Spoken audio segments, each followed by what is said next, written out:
Hi everybody. Today we will discuss the ESG and green investment with my distinguished speakers from the Turkey's and world's most reputable institutions. I'm not sure whether most of you aware the meaning of the ESG and green investment maybe in 10 or 20 years. I would like to summarize from my own perspective two reasons.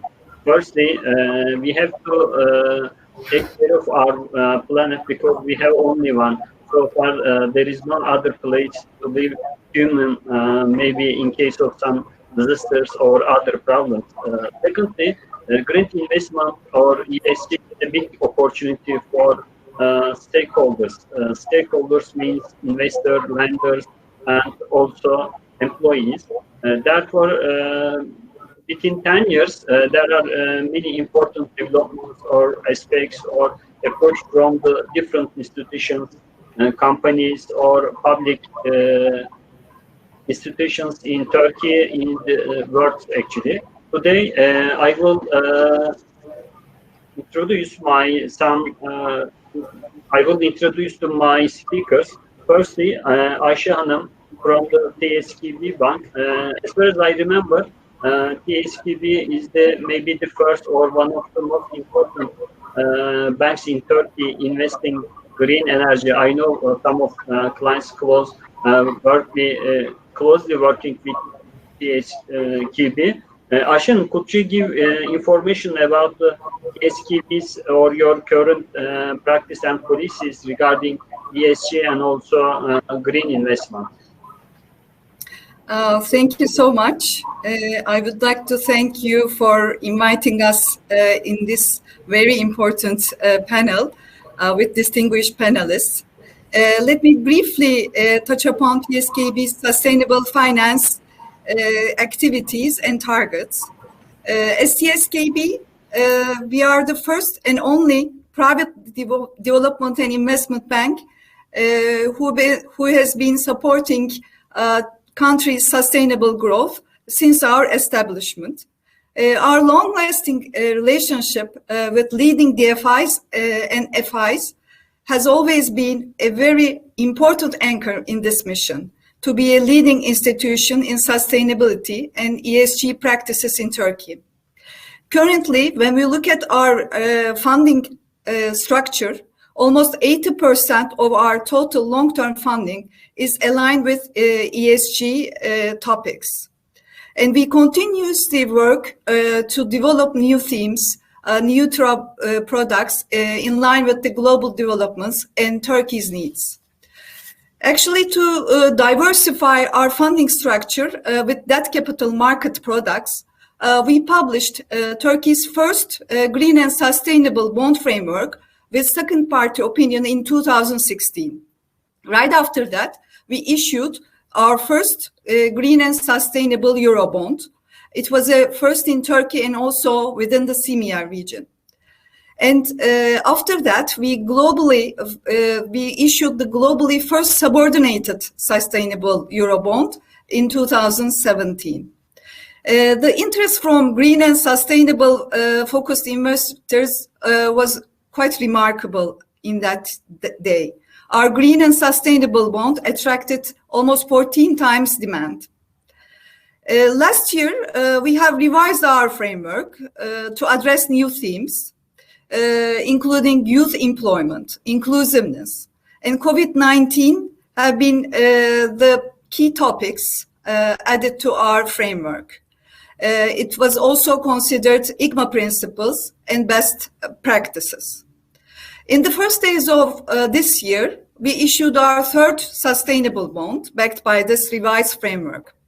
This transaction also attracted very reputable ESG-linked accounts, which consisted circa 1/3 of the total orders. We allocated the bond amount right after the issuance to finance green and sustainable projects. As of today, we are very happy to see that the market evolving rapidly with a huge speed in Turkey. In 2020 and 2021, the total size of sustainable bond issuances reached more than $3 billion, with 6 issuer banks, including TSKB, and 2 corporates very recently. And this amount, the ESG linked bond amount, makes about 40% of the total issuances. We think that this market will grow even further and very rapidly again with new participants in the rest of the year. The need of our customers and expectations of the investors push us to create innovative products and offer different solutions to our customers. In May 2020, TSKB was ranked as the best in Turkey with its ESG risk rating score. And we turned this into an innovative debt instrument, an ESG rating linked club loan. And this loan model enables us to obtain better loan pricing through our endeavor to improve even further our ESG risk rating score. We are right now working to renew our annual syndication loan facility by adding sustainability-linked loan perspective, similar to other commercial banks in Turkey. As a signatory bank in the UN SDG program, we attach a very great importance to our direct and indirect support to sustainable development goals. Last year, we completed our SDG mapping project to measure our contribution to these goals through our lending facilities. And as of first quarter, we are proud to say that almost 90% of our total loan portfolio are supporting sustainable development goals, mainly 7 of them. And we also have set out a target to keep this ratio at this level, above 90%, for the following 5 years period. This target is announced in our integrated report, along with several other ambitious ESG targets. Globally speaking, COVID-19 pandemic reminded us our weakness against the nature, but also the importance of collaboration and determination in order to fight against the global problems like climate change. I would like to underline that this fight against climate change is among the top priority of our bank.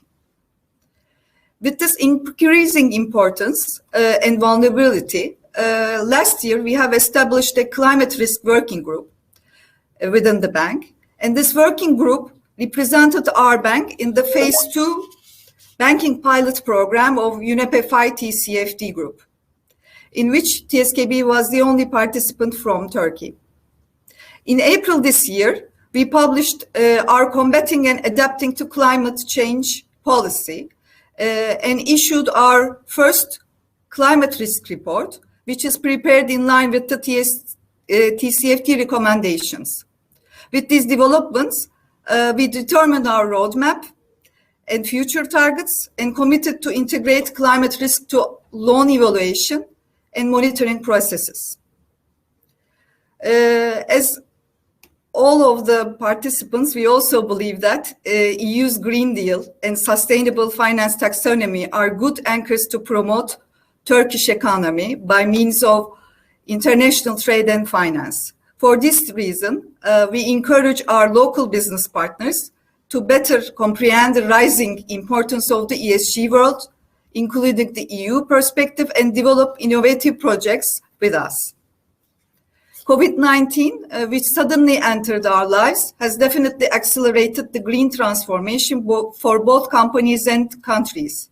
By deriving lessons from the pandemic, now it is time to secure the future prosperity by supporting a green revolution that creates jobs, cuts emissions, and seeks to limit the rising global temperatures to 1.5 degrees. Within this objective in mind, the greatest responsibility for supporting a green economy falls upon us, the finance industry. Therefore, as a development and investment bank, in good communication with all our national and international stakeholders, we commit ourselves to contribute to a green recovery, and we believe Turkey as a developing country has a huge potential to attract sustainable investments, which will contribute to the fight against climate change. Finishing up my speech, I wish all participants the best and good luck in the future. Thank you. Ayşin, thank you so much. Yes, as I mentioned, SKB is one of the maybe the first and the best green investors in Turkey, investing or landing many green projects. I'm so happy to hear such updated information from your side. Our second speaker is David. David from EBRD, Associate Director, Head of ESG Operations. EBRD also front runner of the ESG and green lending bank, actually, I know. And 2 days ago, when I saw also EBRD is planning to create a climate bank or change its name as a climate bank. David, maybe give you short info about this new information for me. The second one, I would like to get your information. How has the opinion of the financial sector changed in regard to ESG over the past 5 or 10 years? Thank you. Many thanks, Ersin, and good afternoon, everyone. It's a pleasure to be speaking here. Many thanks for the invitation.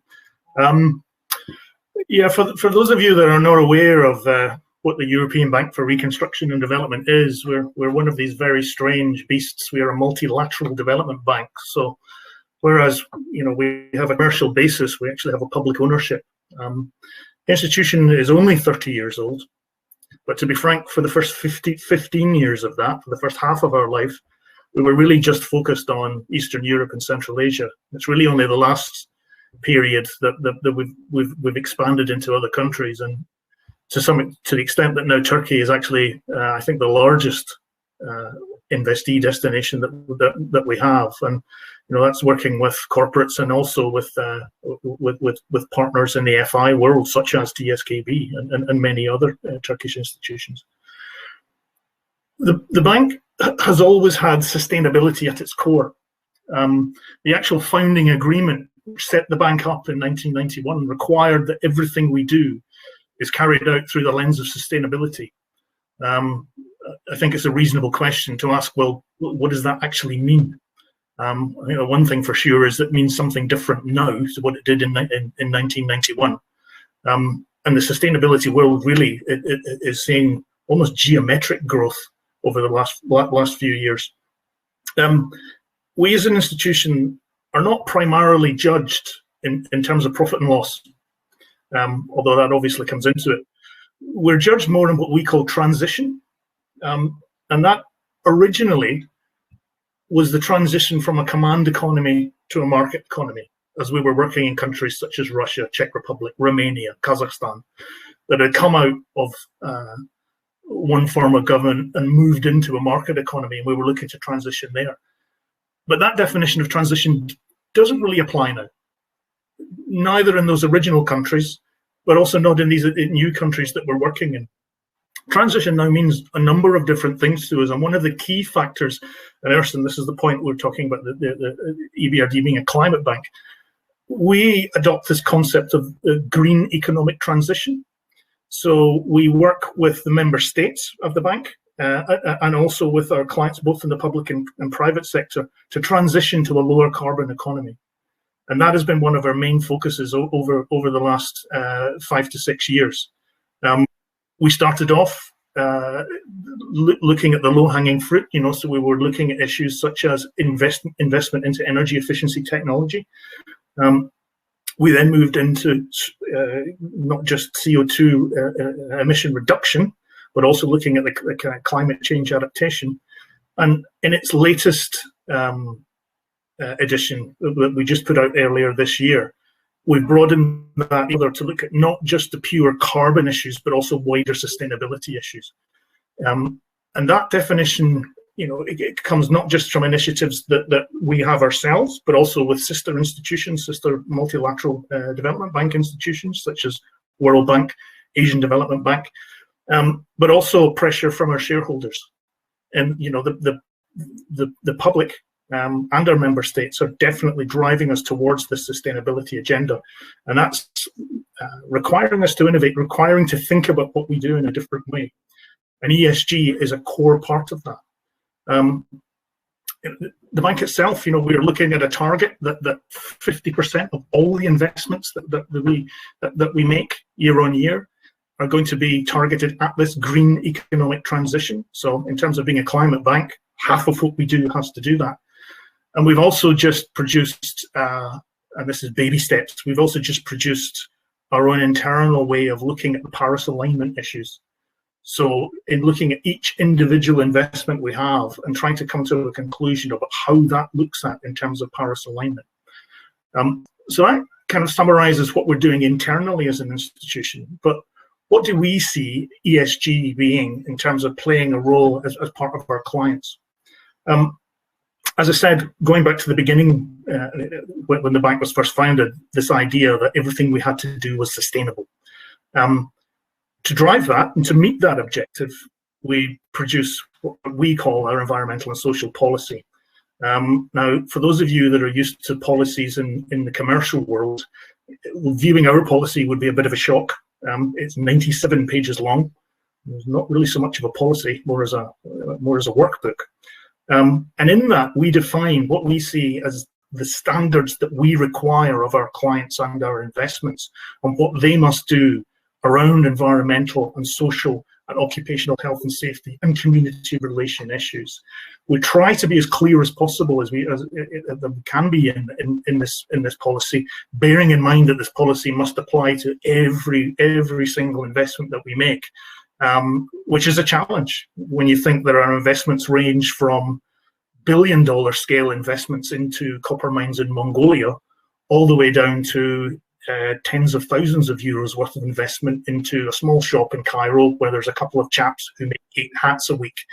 So being able to have a policy that covers all of these different types of investments is a big challenge. But at the core of them, at the core of this policy, is the requirement for environmental and social risk management. And that, for us, is one of the keys to ESG. Understanding the risks, being able to appraise those risks, and being able to put in place a set of mitigation actions that enable you to control those risks and then monitor that performance going forward. That's an absolutely fundamental part of what the EBRD requires, not just of ourselves, but also of the clients that we work with. There's been a sea change, certainly from what we've seen over the last 4 to 5 years, whereas in the past, ESG was seen as not a bad thing. It was something that was nice to have. However, there's a lot of changes come through that are now making this, giving it a much higher profile. And some of that comes from regulation. And the EU has been an absolutely key factor in here. We as an institution must follow the EU environmental acquis, which is the suite of legislation that applies to environmental issues. The taxonomy has been a wonderful tool, I think, for everyone in helping us define what actually is and what isn't green, so that there's a clear workbook there to be able to help investment professionals, not the least, to be able to look at a project and define how green it is.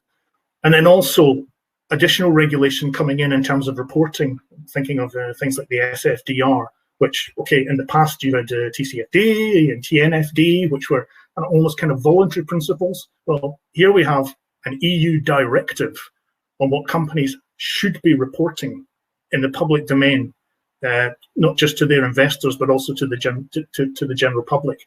And those types of drivers, certainly from what we've seen, have really accelerated the drive of ESG and sustainable finance over the last few years, to the extent that we as an institution, we can't relax and, as you say, rest on our laurels. We were in the forefront in the early days. We're now seeing some of our competitors, some of our partners in the commercial world, not only catch up with us, but with regards to certain elements of this, actually go past us. So, we have to take a step back, have a think to ourselves, and actually catch up to some of the commercial banks are doing. So it's a hugely exciting time. There's innovation not just in the tools that are used to evaluate and manage environmental risks. There's also been an explosion in the types of financial product that are available on the market. Whereas, in the past, there may have been green bonds, and they kind of developed slowly. We're now seeing wider sustainability bonds come in. There's social bonds. We're looking at embedding ESG into some of the standard debt offerings that we have, with various pricing operations that are in that. So it's a tremendously exciting time for everyone to be involved in that, always bearing in mind what the objective of this is, and that is to maintain the environment on this planet that we share together. So hopefully that's given you a little bit of background into the institution and how we see things, but we're looking forward to the discussion after this. David, thank you so much. Thanks to your speech, I get deep information about ESG, because as I mentioned, EBRD also one of maybe the most important institution to promote this approach actually. Thank you. Our third quiz, Claire from Global ESG department. Claire, could you explain why ESG important for Deutsche Bank, and whether ESG play key role identifying your facilities on projects or maybe landing issues?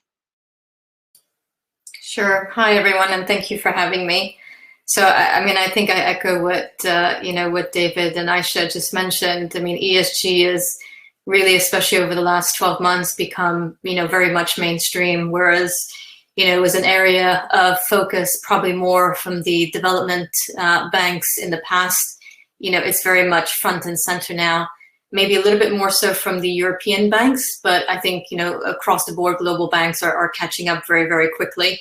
From Deutsche Bank's perspective, as the largest German bank, and where the EU has placed so much importance on ESG and has really been the forefront in terms of regulations and pushing both the public sector and the commercial sector. For us, we view it as critically important that we fully integrate ESG, both in our own operations, but as well in the way that we service our clients.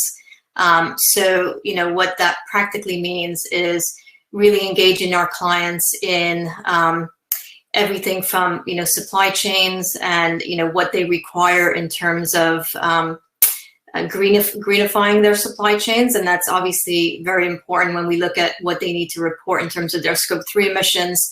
So working with them and working with their suppliers, many of which are clients of ours as a global bank, and helping them understand what can be done on the supplier side to make their suppliers more green, more sustainable, and using financial products to achieve that. And as David mentioned, I think what's happened over the last 12 months is really an expansion of ESG integration across different financial products. So it's no longer just a green bond, social bond, sustainable bond. ESG now is being embedded in derivative transactions, especially as it relates to including things like ESG KPIs and targets in derivatives, and other risk management transactions, looking at developing markets on the back of these derivatives, which may have a green component because they're supporting a renewable project, which may have its offtake contract in local currency, but is raising debt in dollars. And without that hedging, it would not be a viable financing proposition for investors. So looking at developing that market, and what we're seeing, in other areas of the financial product space is increasing investment products for the flow of funds, which is being redirected towards ESG goals. I think we still see a lot of variations, especially on the fixed income side, as to how investors define what is ESG for them. At one end of the spectrum, we have investors who take a rather simplistic approach, where they might say we're investing, but we're not investing in these sensitive industries, or we're slightly tilting our investment strategy towards better ESG ratings. To the other end of the spectrum, which is more the impact, and that's really the interesting side of things, is how much more capital is flowing towards what we call kind of the darker green side, where you're really measuring impact on the investment side as it relates to ESG. So it's a really exciting time to be, to have a seat with a hat of ESG in a commercial bank. I think there's just a huge amount that we can do in terms of advocacy, because I do think governments and agencies need to play a very big role together with the development banks and the multilateral institutions on how quickly we make the shift. And just engaging with our clients who, some of them, are very much looking at how to transition and, don't know necessarily how they're going to get there, right? Especially in sectors that we are big lenders, like in the transportation area, like shipping and aviation, really helping them think about how they can reduce their carbon footprint, whether it be, moving to lower carbon emission fuels to lesser carbon emission fuels, but not necessarily being fully green because maybe there's not the technology available yet for them to be fully green. So yeah, I'll leave it there. Claire, thank you so much. Our last guest or speakers, Derya Hanım from Sabancı Holding. Sabancı is maybe one of the biggest or maybe biggest production holdings in Turkey. They have many companies in different sectors. So far, we heard all the time banks or lending institution using ESG or green technology. It is easy because their facility, they can dictate their policy to borrower actually. But for the real company or real sector, it is not easy because you have many companies in different sectors in Turkey. What is the current practice of the Sabancı about ESG? And my second question is, there are a lot of things happening in the market or in this area. How do you see the future of your group policy on ESG and also green investment? Thank you, Ersin, both for the introduction, and it's an honor to be here in this very good panel. First of all, as you said, we are looking at this issue from a different perspective than the other panelists because we are representing both the financial and non-financial sector, as we are a conglomerate, as you mentioned. So at Sabancı Holding, we consider sustainability as an integral part of our both mission and strategy. Last year, we changed our group's purpose to unite Turkey and the world for a sustainable life with leading enterprises. And the underlying message in that purpose is that we see sustainability as a goal, not a tool. So it's not like a satellite orbiting the main strategy, it's in the core strategy. And while reviewing this purpose, we got full support of our entire board of directors. So this is a very strong signal. So one of the three drivers, for instance, of our asset allocation strategy is ESG. We position sustainable business areas in our core business lines like energy, industry, and financial services as the next-gen growth areas of Sabancı Group. So when you look at our growth areas, they are completely aligned with the responding, to SDGs such as e-mobility, public transport electrification, distributed energy generation with renewable technologies, production of lightweight materials that ultimately, lead to CO2 reduction at the customer side, sustainable building materials, or, in financial services, caring for an aging population or financing sustainable growth. So on top of these growth areas, we also continuously increase the bar in terms of embedding ESG in our existing businesses. For instance, one of the very first things that we did after setting the new vision for Sabancı last year, it has been linking executive remuneration to ESG at the levels between 10 to 15%. And that includes, by the way, diversity and climate indicators. And we also defined a new roadmap with 80 group-wide actions. And as you can imagine, as a conglomerate operating in many diverse sectors, this is not easy to, be in the driving seat and trying to make a harmonized progress in each sector. And we have been the first conglomerate in Turkey to set a group-wide net zero emissions target and a zero waste goal by 2050 at the latest. And what we did, we started to monitor also some KPIs that are more meaningful and than just monitoring the current level of emissions, scope 1 or 2 emissions. So for instance, we monitored the revenues from sustainable business areas, and we also make and distinguish between the shades of green. So there are activities that are coming from mitigation activities, there are revenues coming from transition activities, and we make this distinguish. And also one of the key KPIs that are closely monitored at the board level is sustainability-linked R&D and innovation. And before finishing, I would like to give some concrete examples by each sector on our sustainable practices, and there are examples from our core business, not like other issues. And I will give some examples on the environment part of ESG. For instance, in energy business, we will make all our future energy investments on renewable energy. We will add an extra of more than 500 megawatts to our existing renewable capacity. And we also have sustainable solutions in energy business, such as certified green energy or operating services for rooftop solar installations, which is important in terms of increasing the use of decentralized renewable energy. We also operate Turkey's first and largest e-charging network in our energy business.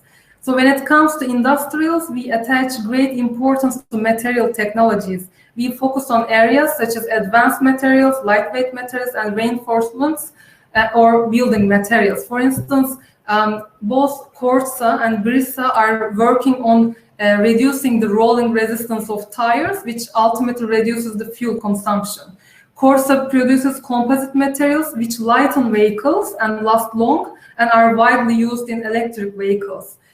They are also carbon fiber fabrics are used by TRB Lightweight Structures. This is a global high-volume composites manufacturer company in order to lighten composite battery enclosures for electric vehicles. And together with Continental, Corsa has developed a new, for instance, eco-friendly dipping technology, which eliminates some unsustainable materials like formaldehyde. And more than 70 companies in the industry are interested in this technology. And we have also some enabler activities, like as an example, by making use of digitalization, Brisa is providing fleet tire management services, which increase tire life by 15%. So we look at our products and services from a wider perspective. So not only mitigation, but also we have enabling technologies, enabling products and services, and also transition activities. Another example is Temsa. They had brought the first e-bus to Turkey and is one of the very few companies globally to bring multiple electric vehicles into mass production. They allocate almost 4% of their turnover to R&D each year, and this is how they can produce their own battery packaging in their existing facility. And now, with the experience of our partner Skoda Transportation, we will transform Temsa into an exemplary company in sustainable transportation, operating in every field of electrification. In building materials, our focus is on circular economy practices. Our companies in that business are among the leaders in terms of the use of alternative materials and also alternative fuel. When it comes to financial services, Akbank made a sustainable finance pledge worth 200 billion TL until 2030, and this was the first among the commercial banks in Turkey. They also have an additional pledge to increase the size of their sustainable funds to 15 billion TL until the same date. Also, we see technology and innovation and also digitalization as the enablers of our sustainability roadmap. And we have 7 R&D centers within Sabancı Group, where we develop solutions that accelerate our sustainable transition. Just to give you some examples, Enerjisa Üretim can remotely manage all hydropower plants in Turkey from the center in Istanbul. In Çanakkale Bridge project in Turkey, we can see the fatigue in the bridge or when it will be exposed to any damage with the help of the sensors placed inside the concrete, and then we call it smart concrete technology. Also, in this project, Akçansa used a product with 55 less environmental impact compared to traditional concrete. So this is a perfect example to transition activities. Also, Corsa is part of an open innovation program where they try to increase the quality and efficiency of recycling. 30 to 40% reduction is expected in the greenhouse gases per ton of plastic produced if the program is successfully completed. So, Ersin, do you want me to continue on your second question now, or you want me to stop here? No, I think you can respond my second question because I get much detail. Maybe after your speech, I would like to make some comments about ESG Sure. and also green technology. Sure. Our seminar, maybe our session is the last one. Therefore, we can extend as much as we want. Okay, so on your second question, how we see, the developments on sustainable finance front and how we get prepared as the group. So, as the other panelists commented on, the concept of net zero is increasingly becoming a global phenomenon. So, countries that represent, I think, 70% of the global emissions are committing to carbon neutrality. It has even guided presidential campaigns. And on the other side, 1/3 of the global banking sector in asset size have committed to very strict ESG standards. Or, that we have like investor pledges like Net Zero Asset Owner Alliance. And on top of that, as other panelists mentioned, there is this EU directives on disclosure and due diligence.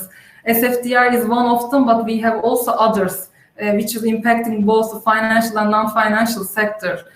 And we also, started to make some projections on the impact of carbon border adjustment mechanisms. So this was not existing like 20 months ago.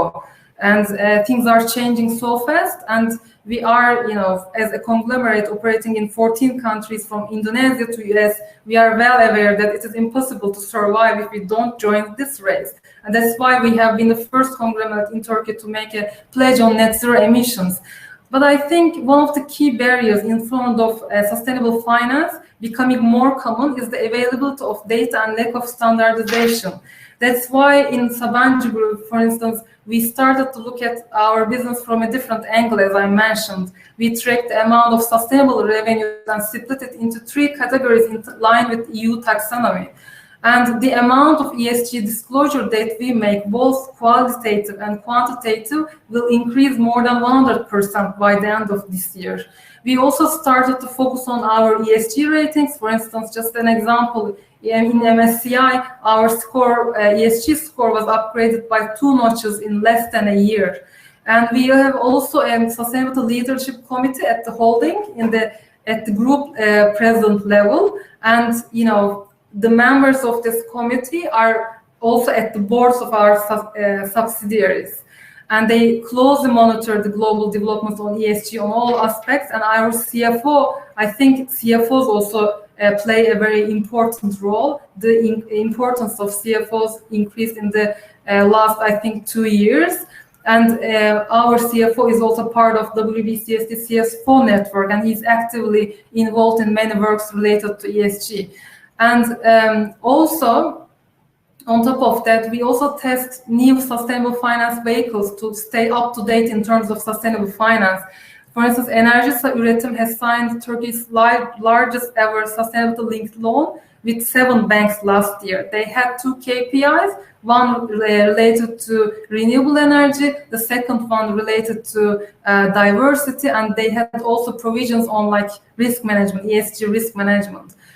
And Akbank is also very active on sustainable finance. I mentioned already their pledge on sustainable finance, but also they test new vehicles not only from a lending perspective, but also in terms of wholesale funding.